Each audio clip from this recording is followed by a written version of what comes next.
Ayun. So, good evening guys. Ngayon po ay Thursday, August 14, 2025. So, lumagapak ulit yung index natin. Meron tayong net foreign buy pero palagapak yung index natin. So, negative 0.53% yung closing and meron tayong 100.92 million net foreign buy. So, nandiyan lang naman sila. Kaya lang ayaw umakyat ng index natin. So, nag-close tayo 6,291.85. So, naglo-lower high yung itsura ng index natin. And then, ayan. So, may bad news na naman tong si alaga natin na si Plus. Ayan. So, tatanggalin daw sa GCash yata yung mga hindi ko alam kung totally tanggal siya or yung mga promotion nila. Pero parang bad news nga, sabi ni Ma'am April Tan, para sa mga online gaming stocks natin. Kaya dalawa dito, si Plus at saka si Web, medyo malakas yung kanilang drop. Pero the rest, okay, marami nga yung hindi maganda yung kilawat for today's trading natin. Okay, so pagdating sa global market, kagabi, sobrang lakas na naman nila, di ba? So ngayon parang pullback naman kasi yung futures na nakikita natin sa US market is medyo mapula po siya. So namumula siya. Pero sa crypto, malakas pa rin yung crypto natin kasi nasa 121K pa rin si Bitcoin. So grabe no. More than 5 million pesos yung isang Bitcoin kung nakapagtabi ka nung time na hindi pa siya sikat, no? Laki. Ayan. So balik tayo dito sa Philippine market. So laglagan after lunch yata yun, nalaglag tong si Plus saka si Web natin. So bigla sila nag-drop. So yun pala, meron siyang balita nga na pinatatanggal ng Bangko Sentral ng Pilipinas, di ba? Yung mga online casino sa mga e-wallets. So yun, ang sabi doon is potential maka-apekto kasi sa kanyang earnings. On the other hand, lumabas yung earnings na ni Plus, pero parang sell-on news nga yung nangyari sa kanya kasi nagsabay yung negative sa positive news.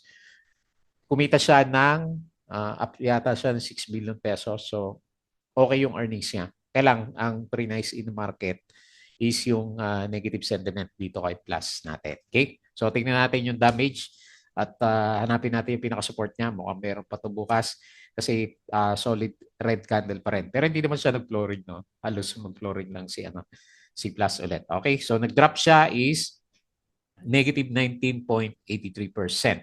Kapon meron siya net foreign buy, pero ngayon is net foreign buy pa rin naman, pero 500K net foreign buy lang siya. Ayan. So yung pinakakwento niya, si PhilWeb, syempre sumabay na yan, negative sentiment sa mga online gaming. So buti pa si Now eh. Medyo tinutulak siya. Pero wala namang balita si Now, no? Dumiretso yung price action niya. Si Web, negative 10.41% yung closing natin. So meron siyang 574.39K net foreign buy. And then si OGP, dumidiretso na yung candle natin sa kanya. So medyo pinitik yata ito nung closing. Plus 3%.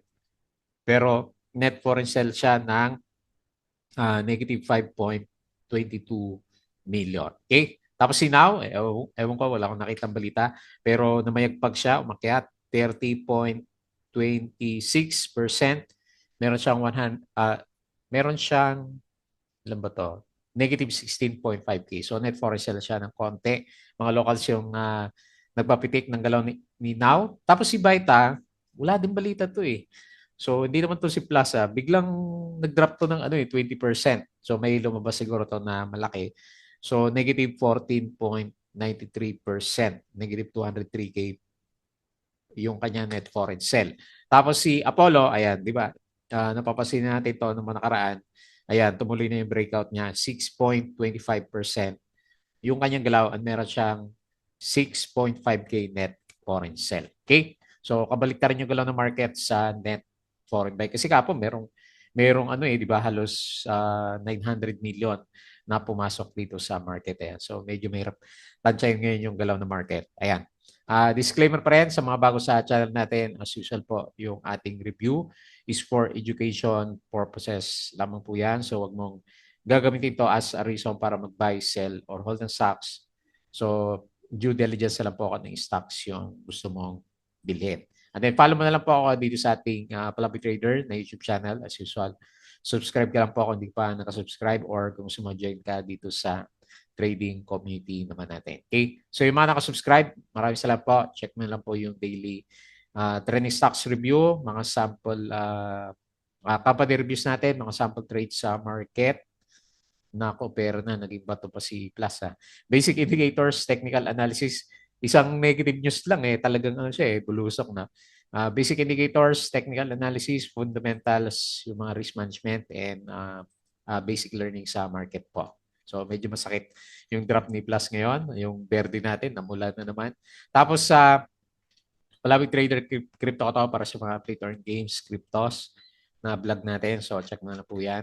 And then sa social media, Facebook account na Palawig Trader para update ko sa mga posts or dito sa Facebook page. Okay? So buti pick yung mga articles natin sa local market. And eto na, yung mga balita natin sa Twitter. Ayan. So sabi ni Ma'am April Tan, refresh ko lang may dinagdag ako dito yung summary ng Philippine Stock Exchange.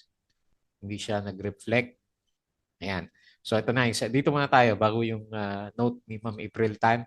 So actually dapat maganda nga kasi meron tayong 100.92 million net foreign buy. Pero dahil sunod-sunod yung laglagan pati si Converge yata, hindi ko napansin kung kasama si Converge doon sa mga drop o kahapon ba yun. Yung naalala ko. So ang dami, si Plus, si Web, si Baita. Kala mo, start na ng ng ghost month ng ng market natin. So anyway, ganun talaga. Services, negative 2.42%. Property, negative 1.02. So ang panalo ngayon, industrial, positive 0.38%. Okay? So ito yung some good news ni Plus. Lumabas na yung earnings niya. So okay sana. Kaso meron negative news Gaming firm DG Plus, income for the first half of 2025 surged over 8 billion peso. Ayan. So, nag-jump pa nga siya ng 61%, di ba? So, ang ganda sana. Kailang pangit talaga yung isang news. Ayan. So, ito naman, bad news for online gaming companies like Plus kasi BSP orders e-wallets to disconnect from online gambling in 48 hours. Ayan. So, i-indict natin yan as Plus holders for the coming few days. Okay? So, dito tayo sa mga winners and losers na big caps. Ayan, Converge. Ewan ko pero lumabas na yata yung earnings nitong si Converge So ilang araw na tong lakas ng drop negative 7.46%. Aboy Test, ayan, nag-drop ulit. Negative 2.58%. ICT, negative 1.84%. GGS, negative 1.8%. So sa winners, Jollibee, 2.33%. CNPF, 1.18%. Ayala Corporation, 1%. Metrobank, 0.92%. Emperador, 0.73%. And JT Cap, 0.58%. Medyo deads pa rin yung mga blue chips natin. Foreign funds bought, China Bank, East West, Metrobank, AP, CNPF, Emperador, CIC, AC, JT Cap, MEG, MRC, Globetel dito, Cebu, STI Plus Web, Pure Gold, 7-Eleven at saka si LCB. Foreign funds sold, BDO, BPI, ACE and FGen, Meralco, Manila Water, DNL, FB, GSMI, Jollibee, PPC, ABA, Aboites, Costco, Ali Ritz, Converge, ATI, Bloom, Robinsons Retail, SSI, Wilcon, APX, OGP, and CPX natin. So si Jollibee natin, ang quarter to net income is up siya ng 14.7%. Ayan. So kaya siguro maganda yung kanyang galaw. Ano tong mega panalo na to? Ultra-billionario Enrique Razon is doubling down on Bloomberry Resorts pledging online gaming platform Mega Fanalo to power future growth after a tough second quarter drag first half profits sharply lower. Ayan. So, nagbibet pa rin siya kay Mega Panalo natin. DG Plus, so actually maganda nga yung earnings niya. So, anyway, yung market kasi pina-price in niya talaga yung yung negative sentiment muna bago yung mga positive sentiment. So, Ali launching 57 billion worth of projects in first half. LTG first half up siya ng 17%. Ayan. Maganda yung earnings niya. Manila Water closing 37.8 billion MAWA acquisition by September 30. Oh, ayan. So may good news pala si Manila Water. CNPF posted 7% rise in net income. Converge Network hits 2.82 million. DMC secured 25-year nickel mining rights in Palawan. Ayan, good para sa kanya.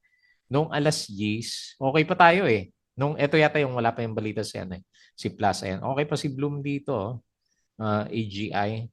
Converge, malakas na talaga yung drop niya. Umaga pa lang oh. Jollibee nasa 1% lang siya nung alas 10. So si Plus ayan. So ewan ko ano nauna yung negative news o yung positive news sabay yata. So anyway, na-mass yung ano yung earnings ng online gaming natin. Bloomberry plans to roll out new content and enhancement to its mega panalo. Okay. So Bloom, yan na yun. At sino to? Si Meg, AGI. Kevin Tan's credits property tourism for Alliance Global's first half 2025 profit. Okay. So Senate public hearing and inquiry on online gaming. Mainit pa rin. BSP board has approved a new directive for supervised banks to eliminate all icons and links to online gambling sites. Ayan, tatanggalin na. So okay na rin para hindi ano ma-addict yung ano mga lalo-lalo na yung mga medyo saktuhan na yung kinikita, di ba? Tapos mapunta pa sa ano sa sugal. Ayan. Okay, alas 12, unang-una pa si Bloom dito, oh. 4.26%. Pero si Converge, ayan, so 6% yung drop niya. Alas 12. Okay, Apex Mining, nag-surge yung income niya, 70%. Hindi ko alam kung gumalaw siya ngayon. AP, first up, below forecast. PLDT, core income down 2.9. DNL, profits resilient.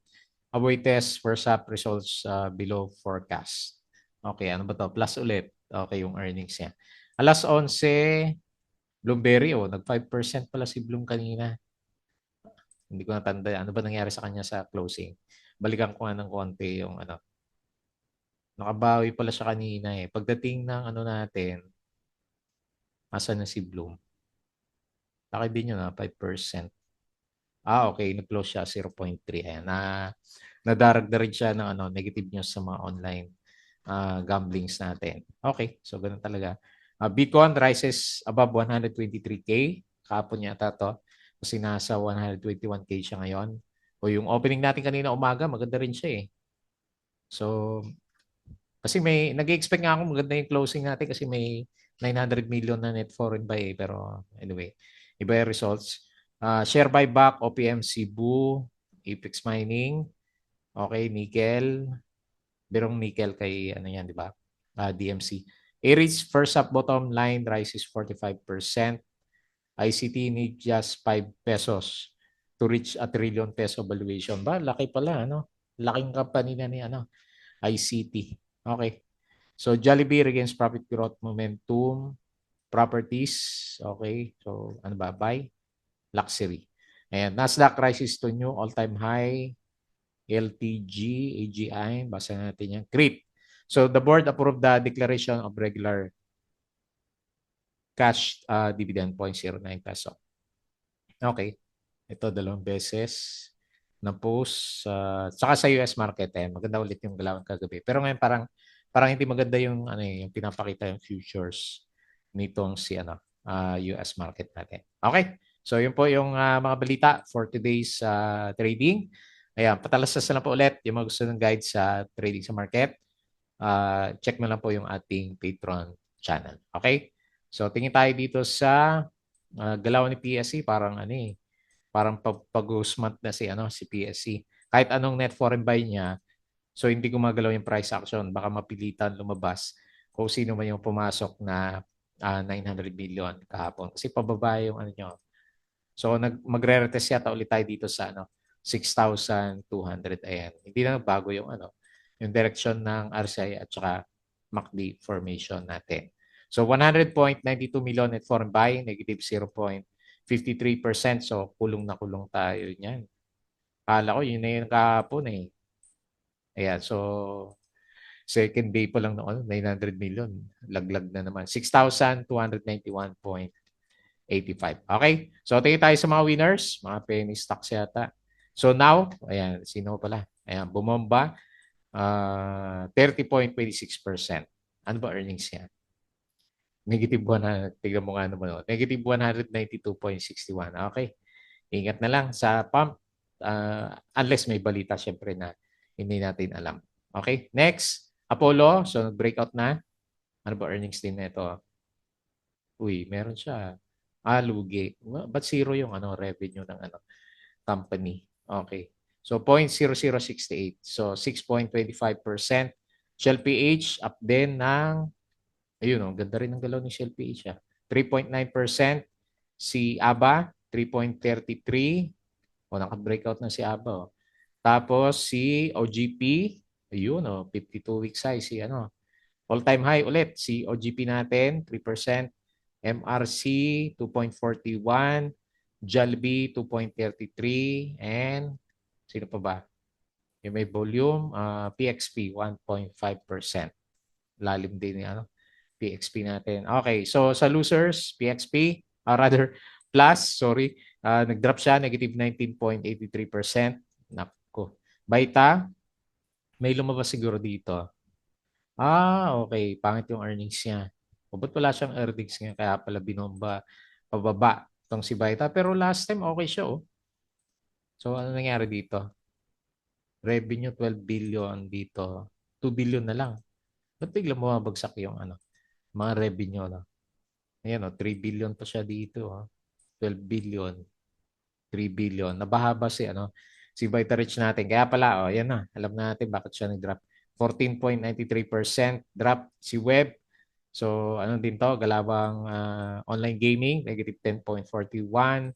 Certec, minus 9.86. Naku, 52 weeks low.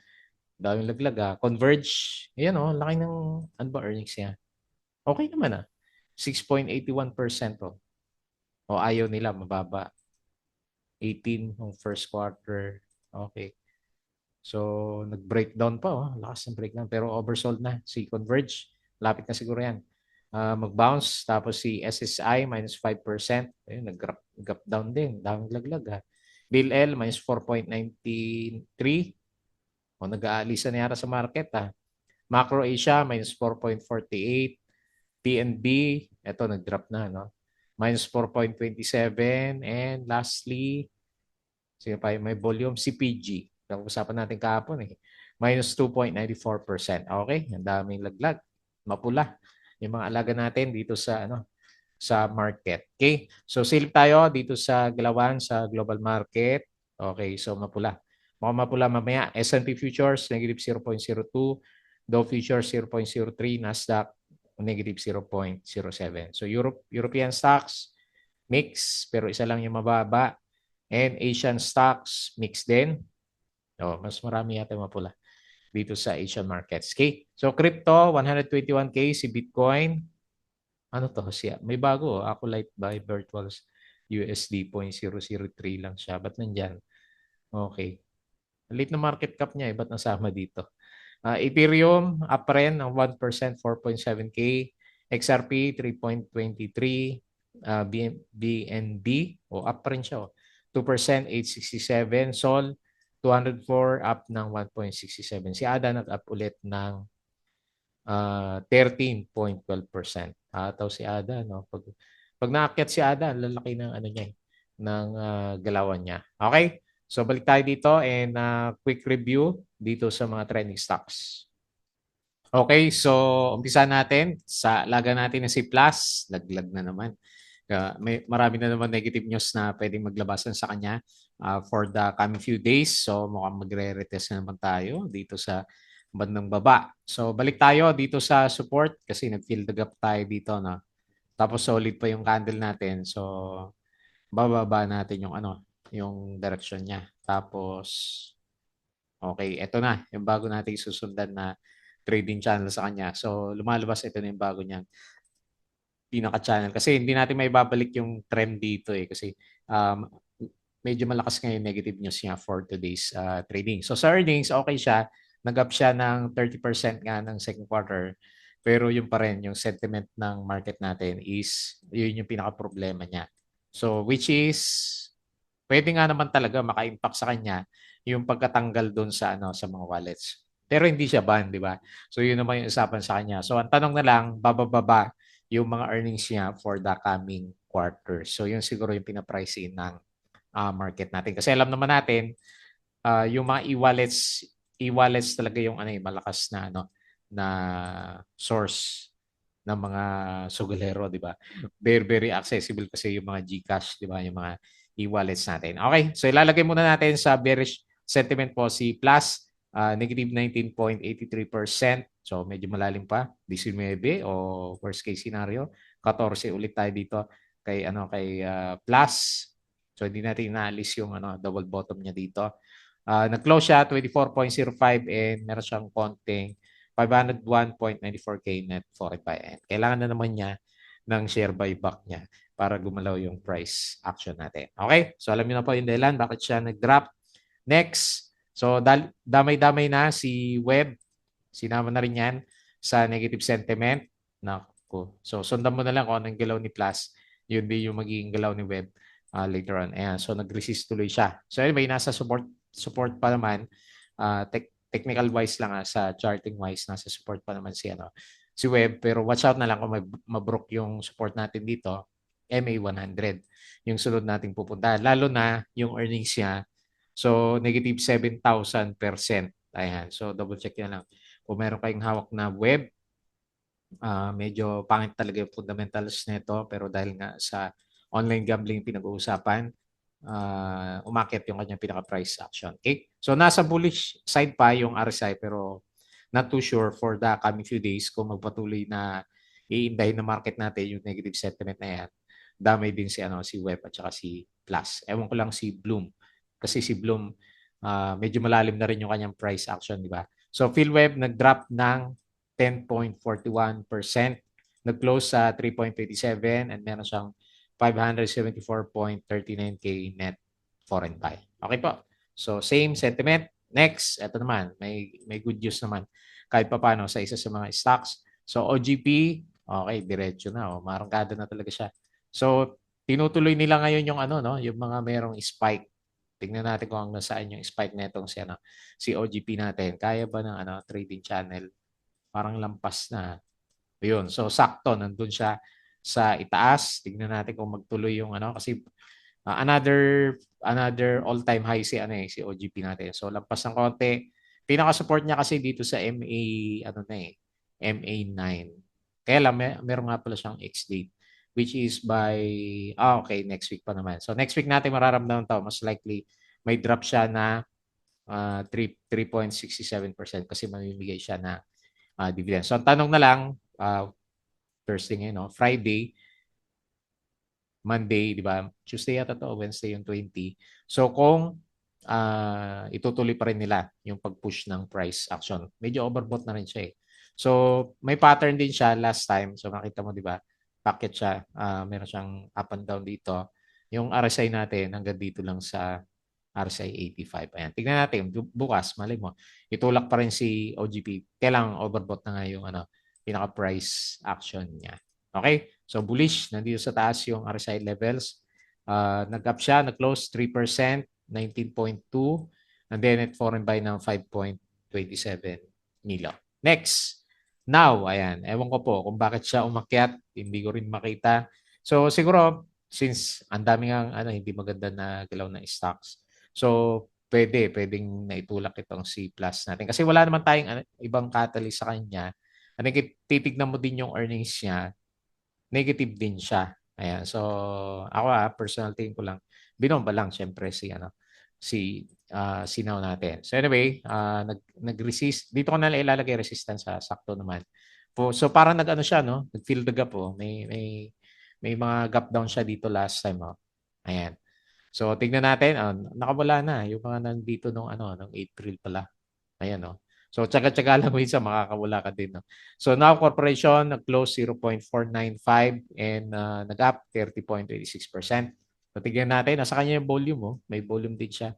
So, net foreign buy is 16.5K. So, alam mo na, konting ingat na lang. And, syempre, kung nakasakay ka, congrats. Syempre, maganda yung niyan. Mga nakasakay kasi malaki yung niya yung movement. Okay? Next. Vitarich. Ayan. So alam na din natin bakit siya biglang binuhusan si Vita. Tingnan natin kung anong oras siya Kasi nag-drop to ng yung pinaka bottom nito umabot pa yata ng negative 20%. Ayan.